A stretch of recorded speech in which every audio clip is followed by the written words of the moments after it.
நாளைக்கான ரீஎன்ட்ரியை பற்றின ஒரு அப்டேட் ஒன்று வந்திருக்குது. அது மட்டும் இல்லாமல் நாமினேஷன் அலர்ட் ஒன்று வந்திருக்குதுங்க.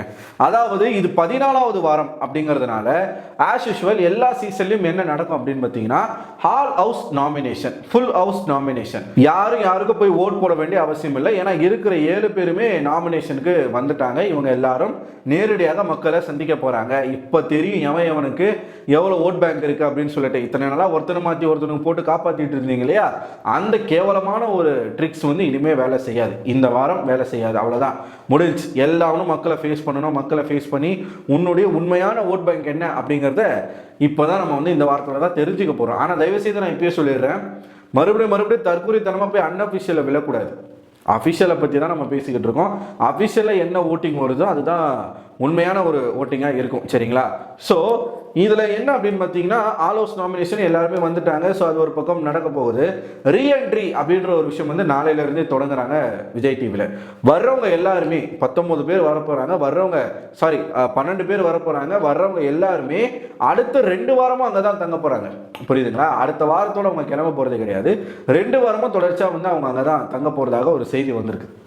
ஸோ 14 நாட்கள் அங்கே தங்கி அவங்க என்ன பண்ணுவாங்க, இருக்கிற ஒவ்வொரு கண்டஸ்டனுடைய மென்டாலிட்டியை உடைப்பாங்க, அவங்களோட நம்பிக்கையை உடைப்பாங்க. நிறைய விஷயங்கள் பண்ணுறதுக்கு வாய்ப்பு இருக்குது.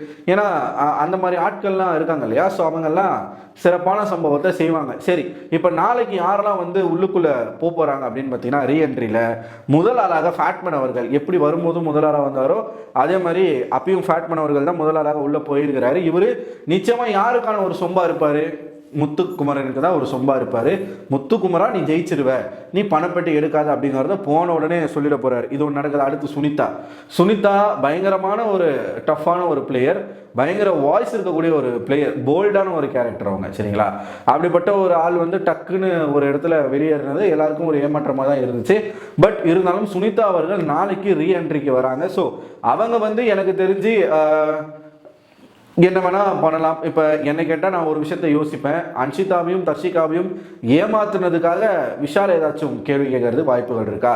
ஏன்னா விஷாலும் நம்ம சுனிதாவும் பயங்கரமான க்ளோஸ் ஃப்ரெண்ட்ஸை விட்டு கொடுக்காம இருக்க போகிறாங்களா, இல்லை ஃப்ரெண்டை எதிர்த்து கேள்வி கேட்க போகிறாங்களா அப்படிங்கிறத நம்ம பொறுத்திருந்து பார்ப்போம். அடுத்ததாக பார்த்தீங்கன்னா வர்ஷினி வெங்கட் இந்த வீட்டுக்குள்ளே போகிறதுக்கான ஒரே ரீசன் சௌந்தர்யாவை போட்டு பொழக்கிறதுக்கு தான், சௌந்தர்யாவுடைய பிஆர் டீமை எக்ஸ்போஸ் பண்ணுறதுக்கு தான் அப்படிங்கிறத சொல்லிகிட்டே இந்த பொண்ணு வெளியில் போகுது, வீட்டுக்குள்ளே போகுது. ஸோ பயங்கரமான ஒரு சம்பவத்தை பண்ணுவாங்கன்னு நினைக்கிறேன். பொறுத்திருந்து பார்ப்போம். பயங்கரமான ஒரு சண்டைகள் வரப்போகுதுங்க. அடுத்த வாரம் முழுக்க சண்டைகளாக தான் இருக்க போது, பார்ப்போம். கடைசியாக பார்த்தீங்கன்னா ரியா அவர்களும் அன்ஃபேர் எவிக்ஷன் அப்படின்னு சொல்லி தான் மக்களால் அழைக்கப்பட்டாங்க. ஸோ அவங்க சடனாக நல்லா பிக்கப் ஆகிற டைமில் டக்குன்னு அவங்கள தூக்கி வெளில போட்டது அப்படிங்கிறது ரொம்ப ஒரு டிசப்பாயின்மெண்ட். ஏன்னா ஃபர்ஸ்ட் வைல்ட் கார்டு அவங்க தான் எவிக்ட் ஆனாங்கன்னு நினைக்கிறேன். ஸோ அது பயங்கரமான ஒரு டிசப்பாயின்மெண்ட்டில் இருந்தாங்க மக்கள். ஸோ இப்போ ரீஎன்ட்ரிக்கு திரும்ப வராங்க.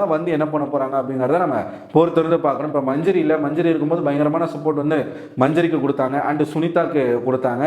இப்போ அவங்க யாருக்கு கொடுக்க போகிறாங்க அப்படிங்கிறத நம்ம பார்க்கணும். கேர்ள்ஸில் 3 பேர் தான் இருக்காங்க, Soundarya and Pavithra and Jacqueline. யாருக்கு அவங்க சப்போர்ட் பண்ண போகிறாங்கன்றத நம்ம பார்ப்போம். ஸோ ரிவ்யூவர் அப்படிங்கிறதுனால நிச்சயமாக போய் எல்லாத்தையுமே பார்த்துருப்பாங்க. பார்த்தும் அவங்க என்ன எப்படி கையாளுறாங்க அப்படிங்கிறத நம்ம ஸ்க்ரீனில் பார்ப்போம், சரிங்களா?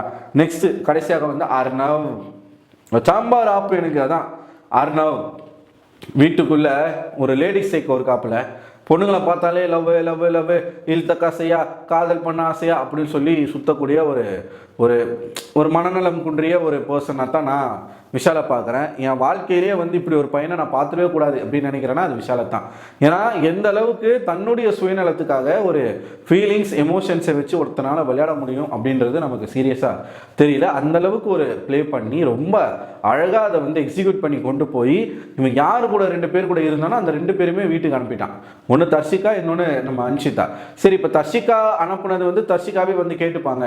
அர்ணவ் இப்போ என்ன பண்ண போறாரு அப்படின்னு கேட்டிங்கன்னா, போய் நம்ம யாரவங்க அன்பக்கா இருக்காங்களா, அன்பக்கா, அதாவது அன்ஷிதா அக்கா, அசின் பிசின், இந்த அசின் அக்காவுக்கு பயங்கரமான பாடங்கள் எடுக்க போகிறதாக ஒரு செய்தி வந்திருக்கு.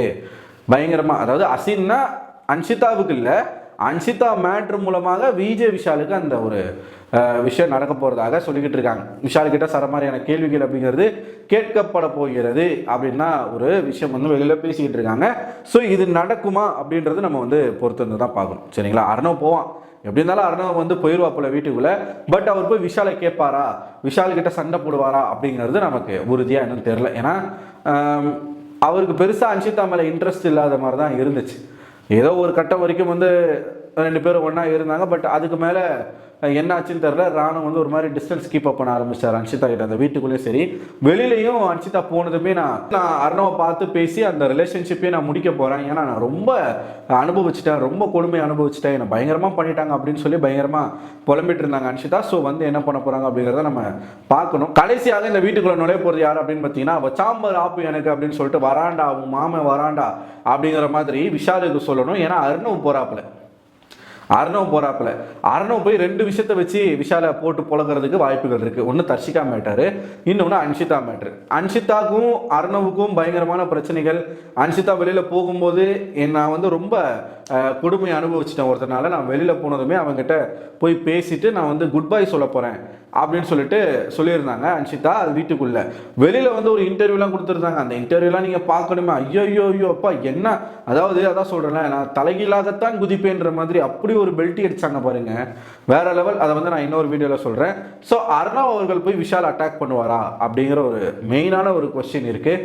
அதை பார்க்கணுன்னா நம்ம கொஞ்சம் நேரம் வெயிட் பண்ணுவோம். வரட்டும், வீட்டுக்குள்ளே எல்லாரும் வரட்டும், வந்து என்னென்ன பண்ணுறாங்கன்றதை பார்ப்போம். பட் ஏகப்பட்ட கண்டென்ட் இருக்குது. நம்மளால் சரியான டைமுக்கு போட முடியுமா தான் தெரியல. சரி பரவாயில்ல, பார்ப்போம் என்ன நடக்குதுன்னு சொல்லிட்டு. இந்த வீடியோ பற்றி நீங்கள் என்ன நினைக்கிறீங்க, உங்களுடைய கருத்துக்களை மறக்காமல் கமெண்ட் பாக்ஸில் கமெண்ட் பண்ணுங்கள். அடுத்த ஒரு வீடியோவில் உங்களை சந்திக்கிறேன். அதுவரை உங்களிடமிருந்து விடை பெறுவது நான் அரவிந்தன்.